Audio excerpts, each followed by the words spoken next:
In the heart of the hero clan, there is a young prodigy named Basara. At just 10 years old, he's already a B-rank hero, carrying the powerful legacy of his father, the god of war, who once drank the blood of an ancient evil dragon. His days are filled with peace and training, thanks to his father's triumph in stopping the war against the demon clan. But not everyone in the hero clan embraces this newfound peace. One rogue hero, unable to accept the truce, seeks out a secret demon weapon sealed within the village. Overwhelmed by the sword's dark power, the hero becomes possessed and unleashes chaos upon the once tranquil village. Horrified, Basara watches helplessly as the possessed hero goes on a deadly rampage, cutting down adults who desperately try to shield their children. The situation becomes even more dire when Basara's dearest friend, Yuki, finds herself in the line of fire. With his heart pounding and determination burning within him, Basara musters all the courage he can to protect her. Facing the possessed hero, Basara summons his godly powers, but loses control in the heat of the battle. A massive explosion erupts, wiping out the possessed hero, as well as the remains of those who had fallen. The blast devastates part of the village, leaving destruction in its wake. Though Basara had acted with the purest intentions, seeking to protect Yuki and their people, the village elders see him as a dangerous threat. They wish to execute him, but are unable to due to his father's immense power. Left with no other choice, the village strips Basara and his father of their hero status and banishes them, forcing them to confront an uncertain future in a world that now fears them. 5 years later, Basara meets his father at a restaurant, who drops a bombshell. Not only has he remarried, but Basara now has 2 new stepsisters. The revelation leaves Basara reeling, especially since his father had never mentioned anything about his mother before. As it turns out, Basara's origins are beyond complicated. His biological mother is the Demon Lord's sister, and during her pregnancy, he was magically transferred into the womb of one of the 10 strongest gods. With the blood of an ancient evil dragon, a god, and a demon flowing through his veins, Basara's life is about to get even more chaotic. Feeling overwhelmed, Basara heads to the restroom, only to accidentally walk in on a girl who'd forgotten to lock the door. Despite her mistake, she slaps him across the face in embarrassment. Minutes later, Basara discovers the girl is none other than his new stepsister, Mio, while the younger one is named Maria. The siblings soon move in together, and just when things seem to be settling down, Basara's father announces that he must embark on a world tour for his photography job.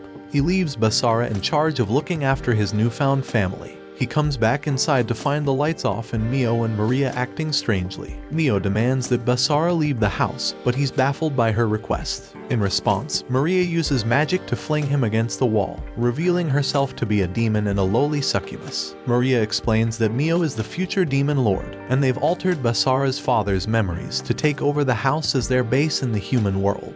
Basara, filled with rage, summons the sacred demon sword and deflects Maria's magic. In a surprising turn of events, Basara reveals that he too possesses supernatural powers as a hero. Mio and Maria never expected to encounter a hero so far from the village. Basara orders them to leave, but the painful memories of his past, the same sword that led to the death of his friends and his banishment, weigh heavily on him.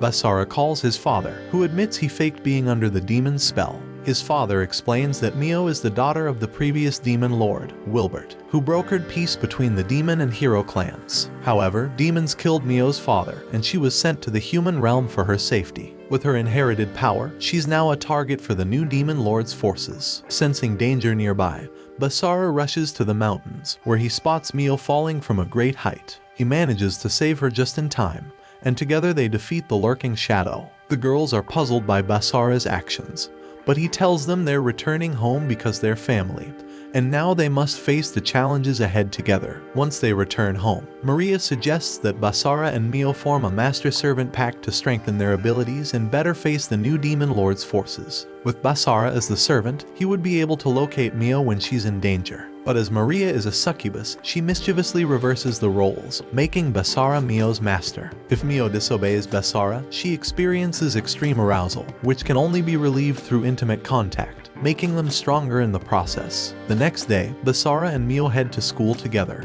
As he introduces himself as a transfer student, Basara is shocked when Yuki, the girl he saved 5 years ago, unexpectedly hugs him in front of the class. She reveals that she is his childhood friend, which only fuels Mio's possessiveness over Basara. After clearing up the confusion, Basara befriends Takegawa, a fellow student who isn't jealous of his popularity among the girls. Once classes are over, Yuki approaches Basara, asking him to hang out so they can catch up on the years they've missed. As Basara and Yuki catch up at a cafe, she warns him to stay away from Mio. The hero village has discovered Mio's identity as a special S-rank demon and is preparing to attack her. Despite the danger, Basara wants to protect Mio because she inspires him to face his past, something he hasn't been able to do yet. After their meeting, Yuki saves Basara from a demon ambush and reveals that Mio's presence attracts demons, putting humans at risk. The next day, Mio becomes jealous of Yuki's closeness with Basara, which activates the pact seal and causes her to pass out.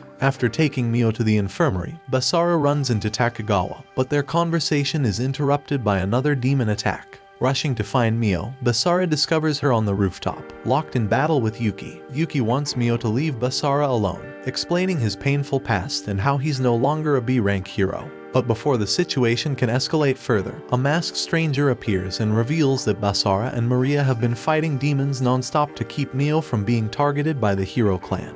As the masked stranger taunts Basara, a demon emerges from Mio's shadow and tries to attack her. Basara, still haunted by the memories of what happened in the village, hesitates to use his sword, fearing he won't be able to control his power. Instead, he uses his own body as a shield to protect Mio from harm. The masked guy seizes the opportunity to manipulate her. He tells Mio that her very existence causes pain to those around her and that she should make up her mind about her future. With this chilling message, the masked guy vanishes. Later, Basara wakes up to find Mio gone.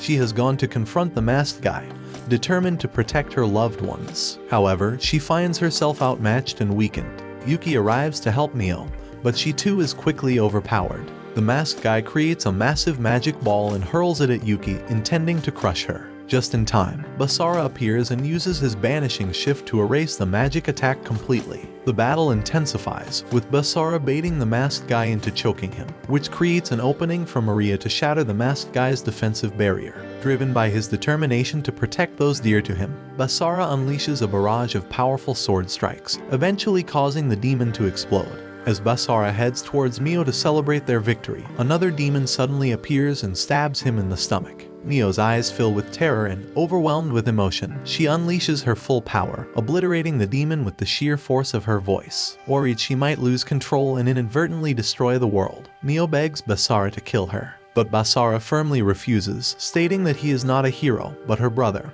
and will do anything to protect his family, even if it means destroying the entire world. Summoning all his courage and strength, Basara pulls out his demon sword and concentrates his full power. He acknowledges his fears about hurting Mio but knows he must believe in himself and his growth since the tragic events 5 years ago. With a burst of energy, he uses his banishing shift to erase Mio's unstable power. The following day, Basara throws a punch at Takegawa. He knows Takegawa's true identity as the masked demon. Instead of engaging in battle, Basara proposes a deal. He'll pretend not to know Takegawa's identity if Takegawa agrees to delay his reports to the Demon Lord. This tense agreement, born from Basara's unwavering dedication to protecting his family, forges a delicate balance between the human, hero, and demon worlds. The very next day, Basara and the girls head out for a shopping trip, hoping for a day of relaxation and bonding. However, their day takes an unexpected turn when they are confronted by a group of 3 heroes. Basara's eyes widen as he recognizes them as his childhood friends. But instead of a heartfelt reunion like the one he experienced with Yuki, the group launches into a barrage of insults. Their words cut deep, accusing Basara of killing their parents 5 years ago, without any regard for the pain he's also been through. It's a stark contrast to the warmth and understanding he shared with Yuki. The hero group informs Basara that Mio has now become a target for elimination, and they have been tasked with apprehending her. However, they don't want to risk causing destruction in the city, so they propose to set up a barrier and face off in a week's time. For the following 7 days and nights, Basara and his sisters engage in rigorous training, pushing their limits and honing their skills. At the same time, they work to strengthen their master-servant contract, hoping it will give them an edge in the upcoming battle. The day of the showdown finally arrives, and the 2 groups meet up on a bridge, ready to settle their differences once and for all. but Basara is shocked to see Yuki standing alongside the hero group. As the barrier envelops the area, Basara wastes no time springing into action. He targets Kurumi, Yuki's younger sister, while the girls lure the other heroes into the mall. At first, Basara appears to be at a disadvantage, struggling against Kurumi's wind spirit magic. But in a twist, he employs his banishing shift and sends her flying out of a tall building. Before Kurumi can crash into the ground, Basara dives out of the building and catches her in a daring rescue. This reminds Kurumi of the kind-hearted person Basara was years ago. However, their tender moment is interrupted when Yuki appears, using sleeping incense to knock Basara out for the rest of the day. In a shocking betrayal, Yuki turns her back on the hero group and pledges her loyalty to Mio and Basara. She recalls how Basara protected them back then when she was weak, and despite her efforts to explain the truth, he was still exiled and left to suffer. But now that Yuki is stronger, she vows to protect him in return. Mio, however, knows that Yuki and Maria won't stand a chance against the formidable hero group. Desperate, she tries to rouse the unconscious Basara, who is tormented by nightmares of losing control of his power and killing his friend's parents. After many heart-wrenching screams and pleas, she finally succeeds in waking him up.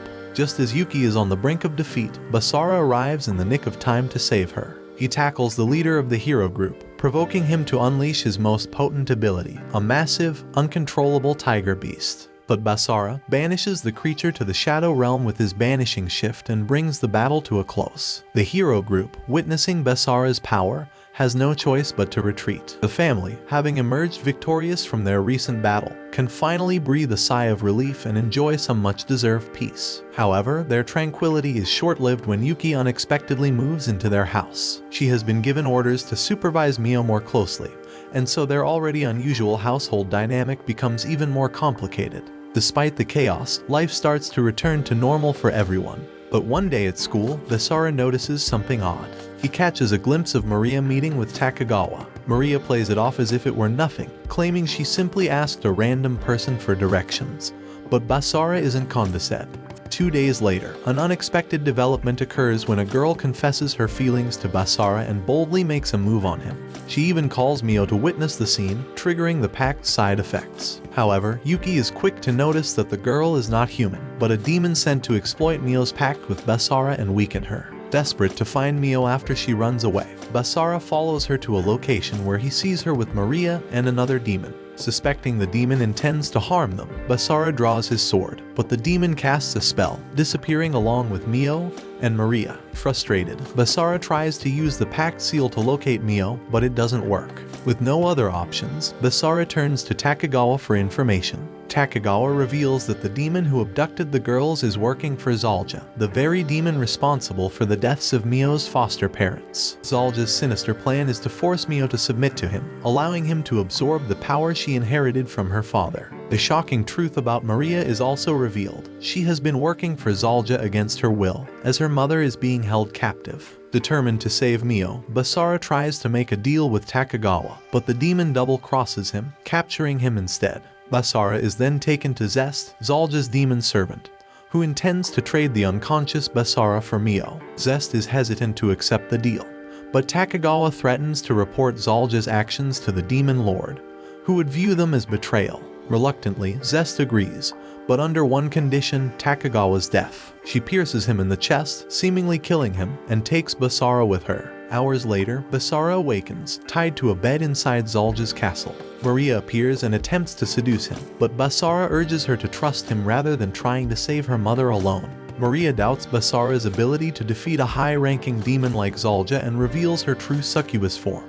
Casting an enchanting spell on Basara, he momentarily loses control but manages to bite his lip, regaining his senses. Basara summons his sword and declares his determination to save his family. Seeing hope in Basara's words, Maria decides to fight him. However, Basara refuses to strike back, insisting he doesn't believe Maria is a traitor. Maria fears that siding with Basara will result in her mother's death, as Zalja is watching them. Even as Maria continues to attack, Basara embraces her in a warm hug, causing her to break down in tears, filled with regret. Meanwhile, Yuki has infiltrated Mio's room and defeated Zest. When Basara stabbed his sword into the ground earlier, he inadvertently erased the castle's camouflage spell, allowing Yuki to find them.